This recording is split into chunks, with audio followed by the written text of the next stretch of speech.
At America's Tire, we do whatever it takes to be the best. And that doesn't stop when it comes to taking care of you if or when your tires become damaged. And with our certificate for repair, refund, or replacement, you'll see how we're a cut above the rest. So what exactly is our certificate for repair, refund, or replacement? In basic terms, it covers the tire problems that really frustrate you, like non-repairable road hazards or manufacturer defects from the moment you buy your tires to the final mile of safe tread depth within 3 years of the purchase date.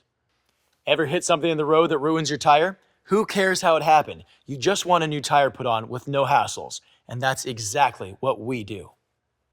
So, if a tire covered by the certificate for repair, refund, or replacement fails due to a non-repairable road hazard or a manufacturer defect, has above 3/32 of an inch tread depth remaining across the tire, and it has been less than 3 years from date of purchase, we'll give a refund of the full purchase price together with the applicable sales tax and give you the option to purchase a replacement tire at the refund price with the payment of any applicable sales tax.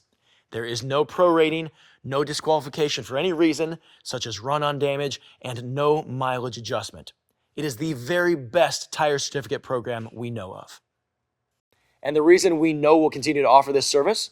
In a poll of 5,800 people who redeemed one of our certificates, 97.1% said they would purchase them again. So why rack up all that additional cost for the replacement of a tire damaged by something out of your control when you can get it replaced for free? Ask for the certificate for repair, refund, or replacement at your neighborhood America's Tire. We'll even give you 30 days from the date of purchase to buy the certificate. To learn more, visit americastire.com. Thanks for watching.